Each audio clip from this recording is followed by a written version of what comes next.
All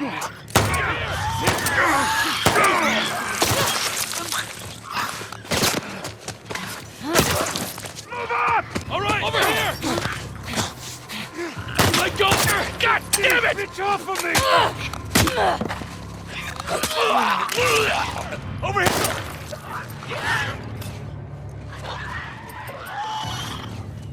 Flank her!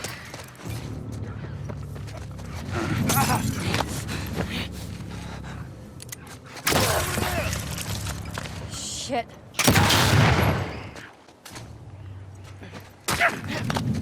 It's her! Run over! Fuck! Fuck!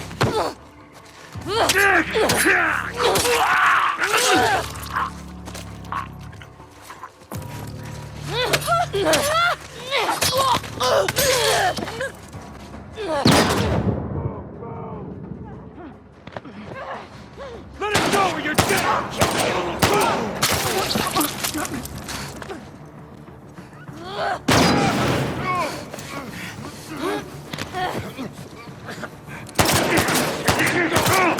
God damn it!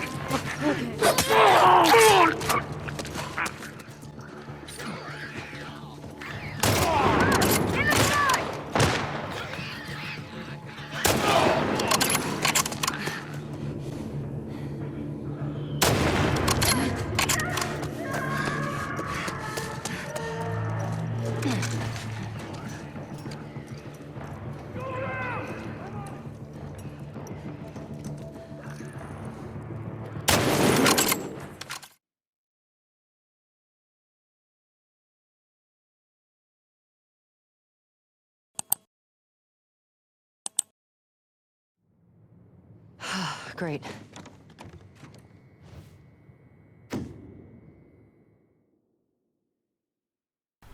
Hey guys, hope you're all doing well. So today I'm just going to bring you a little review on a horror anthology, very underrated horror anthology that not a lot of people really know about, All Hallows Eve. So basically it's just an incredibly underrated horror anthology given like its quality and its reach. It's the first movie in which the horrifying, seemingly invincible demon clown mime with strangely good comedic timing in the worst possible way, Art the Clown, appears. He's not in all of the anthology stories, but he makes an appearance in like quite a few. Yeah. So, before we even get into the movie, we have to first talk about horror anthologies and anthologies in general and their structures, right? So, an anthology is basically a collection of seemingly unrelated stories. A horror anthology is just a collection of unrelated, creative horror stories. They can, but don't have to be like loosely tied together with an overall overarching story. In terms of mechanics, that would be your VHS, your private investigators watching the VHS tapes. In All Hallows Eve, it takes the form of a babysitter babysitting two kids watching a series of stories in tape form that got dropped off in the kids' trick-or-treat bag. So, while the individual stories of the anthology will very likely not have the time to develop the characters or character arcs they do, they intensely focus on build-up and novelty and horror in the individual stories. And because they rely so much on novelty, they allow for a ton of leeway in the creativity of the stories as well. So rather than looking for character development, flaws in characters, character arcs, slow build. Like this would be your Exorcist 1 and 3, Alien, and The Shining. The Exorcist 1 obviously for character development and character arc. 3, character development of the Gemini Killer and George C. Scott knocking it out of the park, as well as like slow burn of the Alien, where they're just, you know, slowly discovering it and dealing with it as it comes, and The Shining, the isolation, the establishment of dread and isolation. The medium tends to, like, the medium of anthology tends to lend itself a lot more to well-crafted shock and splatter and creature features and creative visual design, with crafted jump scares, creatures, killer design that basically speaks for itself rather than through structure, story, all that sort of deal. So it relies significantly more on superficiality than character, suggestion, metaphor, proper build-up. That's not to say like all Hallows Eve doesn't have build-up. Like it does with its narrative that ties the stories together. The babysitter and the kids watching the tapes. But since it's like it's a different medium, so because its structure is so different, it should be judged differently. It's like unfair to compare this to something like Alien or The Shining. They're just completely different in structure. It'd be like trying to compare it to like a romantic comedy, in my opinion. Even though they are of the same genre, which is the horror genre. This should be compared to like others of its kind. For example, the VHS anthologies, Trick or Treat, Creep Show, that sort of deal. Like, Calm down.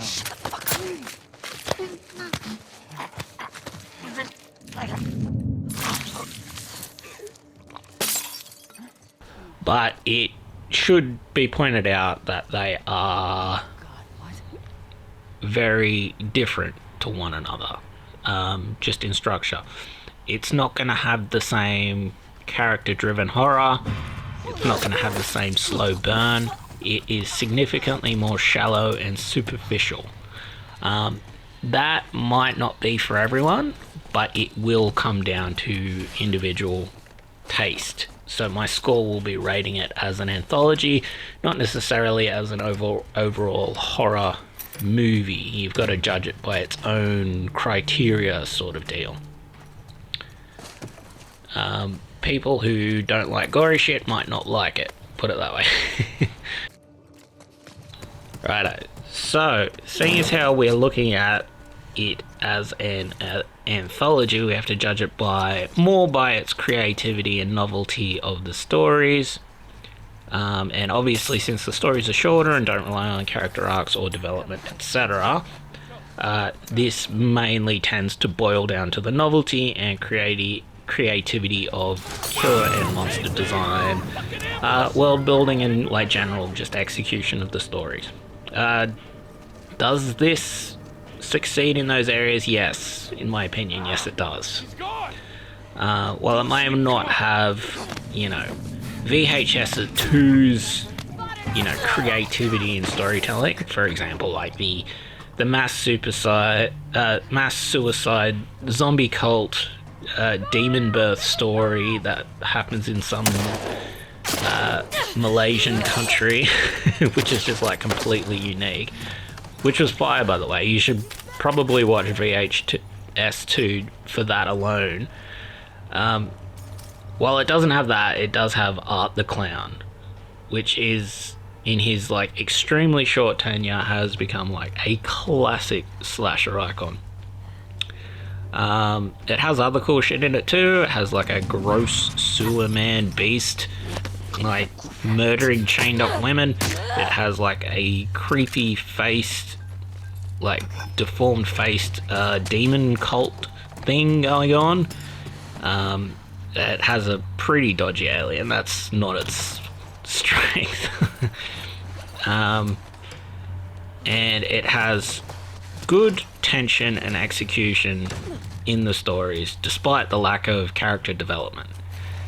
And it's not afraid to subvert expectations and cliches horribly, up to and including the point of killing the absolute fuck out of kids and generally like brutalizing women pretty fucking horribly. Like, seriously, if that stuff bothers you, you maybe should give this one a miss. Like, seriously, like, art in, like, this movie, he, like, quadruple amputates, like, a woman's limbs and carves shit on her body surgically, like, when she's out. And, like, not only just, like, that, he also, like, leaves her on a table naked, like a surgical table naked. And not only that, he also laughs his ass off at her, like, which is, you know, part of Leone's charm. He makes shit as bad as it can possibly get, and then with weird comedic timing, he makes like a good old art go, well, you know, that's that, or whoops, my bad, with his like mime gestures. And for some reason that's funny. Like, the timing and the horribleness of it kind of makes it funny. It's, like, a bit fucked up. But, yeah. So, look. May not be everyone's cup of tea. Yeah, has some fairly rough shit in it. Oh, and after he kills the kids, he does also come along with the old... throwing his hands up, oops, my bad gesture in his miming his it is what it is, whoops, my bad gesture. And quite frankly, like, there's something to that. It's like close to fourth wall breaking timing.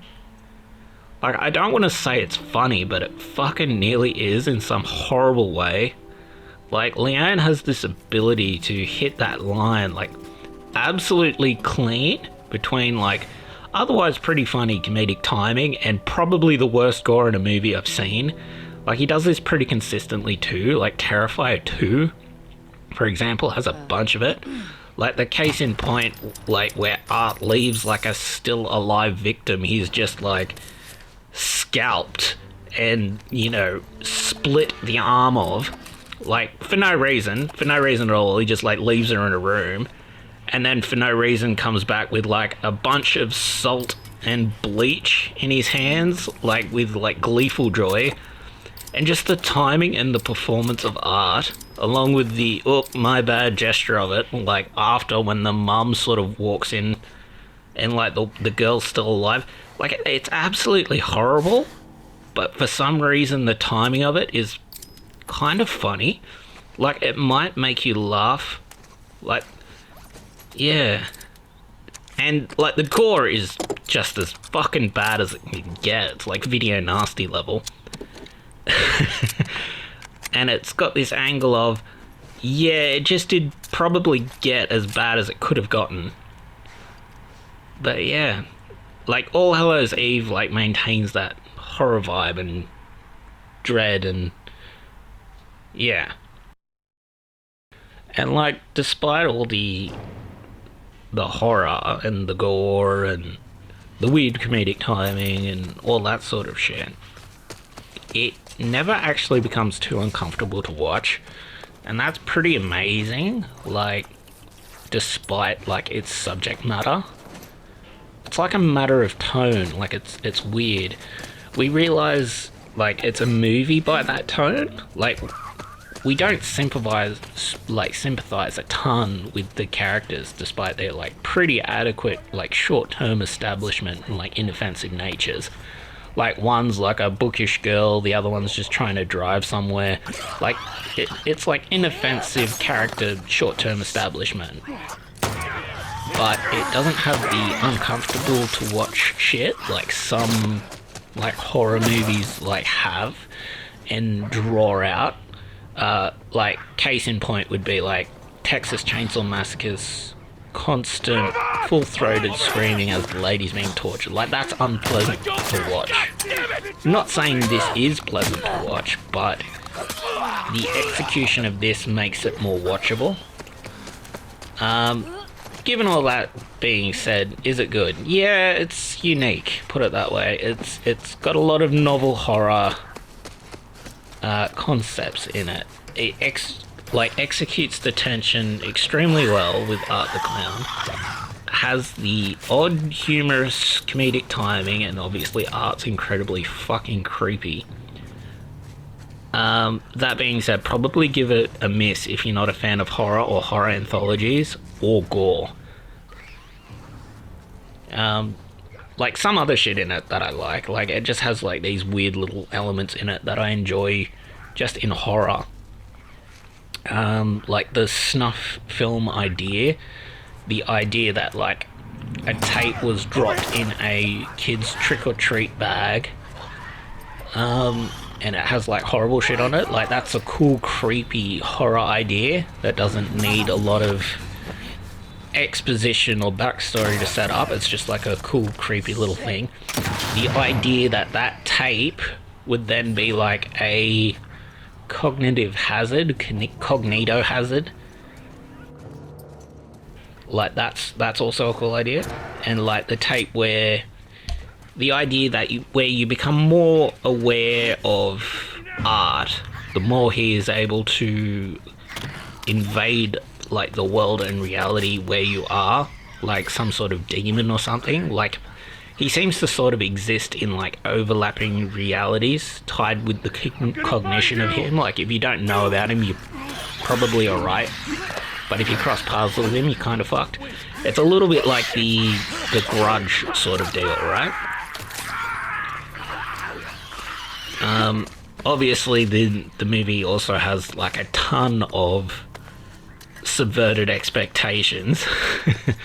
For example, the "have you checked the children" cliche. Like a lot of people, when they watched those original movies, "Have you checked the children?" A lot of that movie's success was based on the idea that the kids, or at least the threat that the kids were going to get absolutely fucking jacked in that movie, right? By the murderer that's sort of stalking the babysitter. But in the movie, the kids turned out to be, you know, alright. Like that movie and the remake of that movie, the babysitter did manage to save the kids. In this one, maybe subverts that cliche a little bit. Hey look, if you're a horror fan and you like novel horror ideas, there's a lot to like here. But again, if you're not a horror fan, or a fan of like novel creature design, but like, yeah, look, if you're a horror fan and you're not a fan of kind of superficial, shorter horror anthology stories that have to rely on design, if you prefer slow tension build up and that sort of deal, you might want to give it a miss. But look, if you're a fan of horror, you're a fan of horror anthologies, it's probably a solid 7.5 out of 10. Yeah, probably worth your time to give it a watch.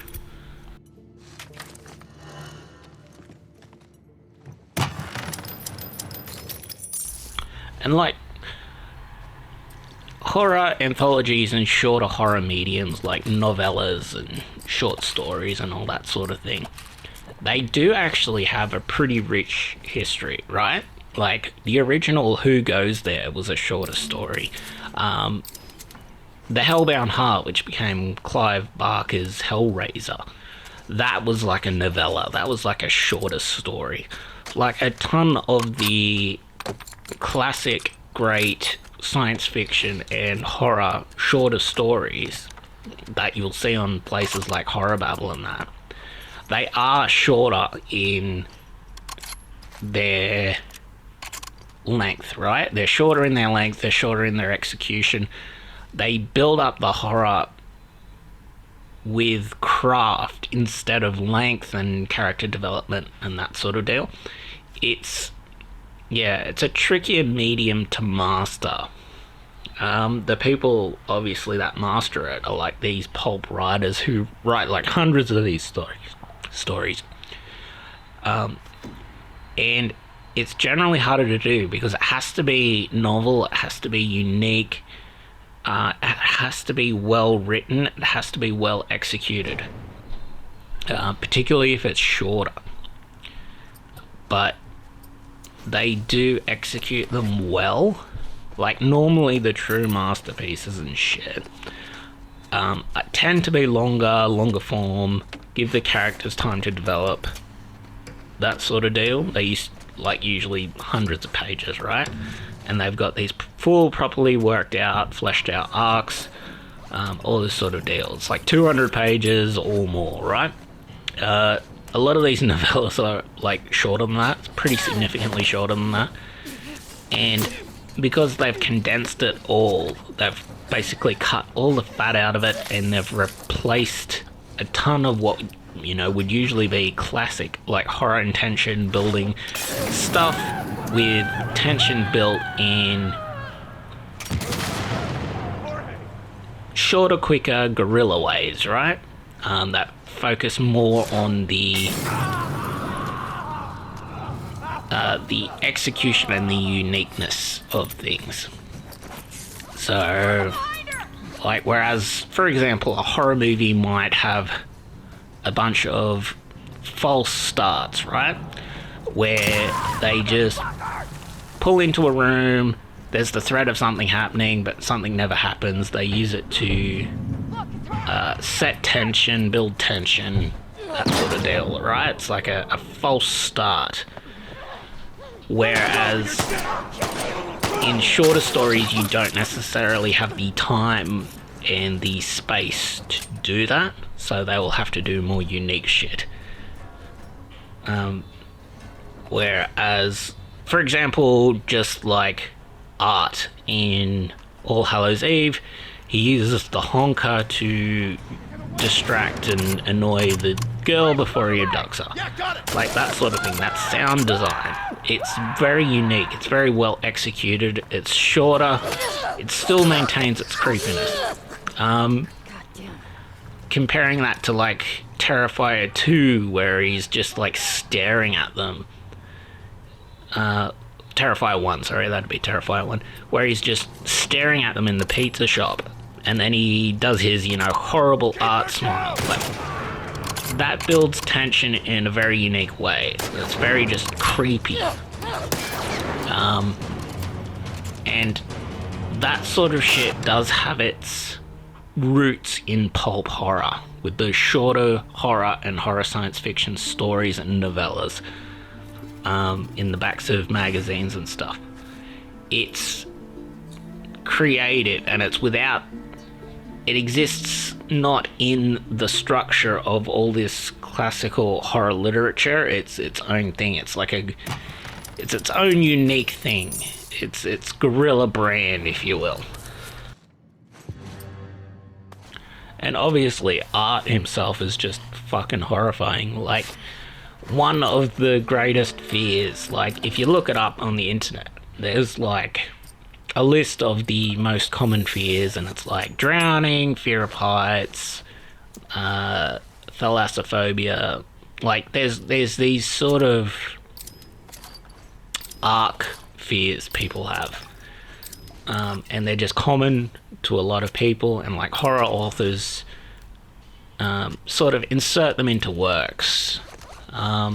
You've got your more mainstream ones like fear of heights, fear of snakes, that sort of deal, that don't necessarily get put into horror works a lot, but get injected into the more family orientated, like thrillers and that sort of deal. Then you've got, you know, thalassophobia, fear of sharks, fear of getting crushed by squids, giant sea monsters, all that sort of deal, abyss, space, isolation. You've got those, and they are usually sort of injected into horror work somewhere. Thalassophobia is like another sort of mainstream one, though, right? Where it can be injected into thrillers and stuff as well. It doesn't need to be injected into pure horror. Yeah, so art is clown fear, and people do find them creepy. He's also a mixture of clown and mime. Like, people don't give credit to the mime part of it.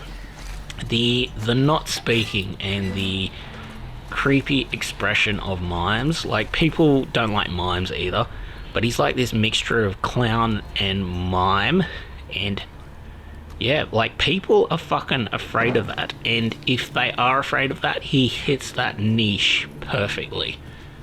Because, like, you know, for example, the more common, well, the more recent one with Skarsgård, like, he's just like creepy, threatening clown, right? And same sort of deal with, you know, the original It with, you know, Tim Curry. Creepy, threatening, inappropriate humor clown. Not quite as creepy as the more recent iteration of it, but he tried to maintain some sense of humor with it, right? Art does that without speaking, because he's also mime, meaning he relies on a lot of physical acting and physical comedic timing to get it across. And it hits this stride. It reinvents it, sort of. It's very unique. It's hard to explain, but it's worth seeing it. So, yeah, it's probably worth seeing. It comes more across in the Terrifiers rather than this one, although it comes across a bit in this one as well. And the execution and the acting of it it carries the whole movie. So it's like extremely well done. It really is its own unique thing. And like it does all of this without its, you know, cultural links. So people are also afraid of like carnivals and shit, where like you've got that mixture of clown with back in the day freak show, deformity, all that sort of deal, right? Its cultural link would in theory be with that. Yeah, Terrifier and All Hallows Eve managed to get by without that cultural link and linking that to that deep fear. Like, it does it extremely well. Like, for example, the true classics that delve into not just clown horror, but like carnival horror and that sort of deal, link it to loss of youth and aging and loss of magic as you age sort of deal, right? So that would be your Something Wicked This Way Comes, where it incorporates all of that and incorporates it with a dude who loses his youth, only manages to have kids just by the skin of his teeth, basically, and it incorporates that into the story with a merry-go-round that can age you or make you young again, and like that's part of the story, and the monsters and all that sort of deal. By monsters, I just mean human monsters within that story. This gets by purely because of its medium in a much more superficial way, where people are just afraid of the clown and not afraid necessarily of the cultural link of the clown, if you know what I mean. The cultural link to, you know, carnival, loss of magic, hiding something, that whole sort of deal.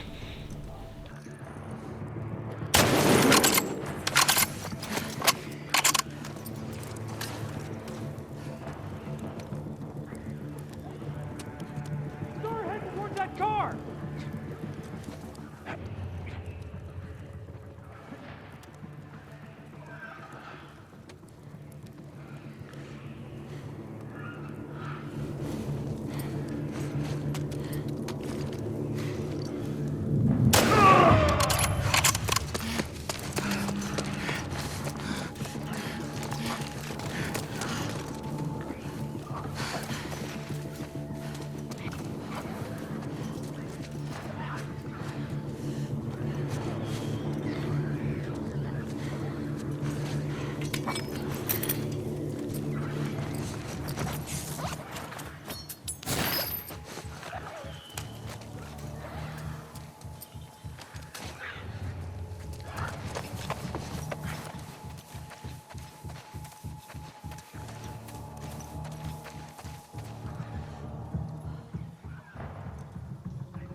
Oh,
God.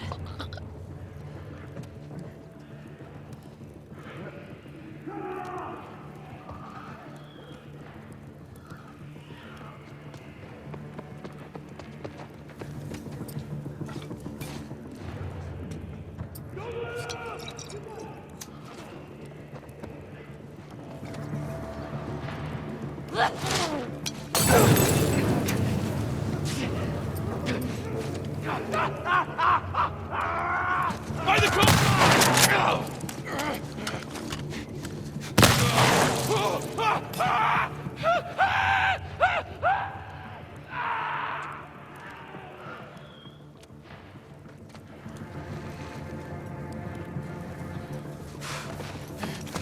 Look alive!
Fuck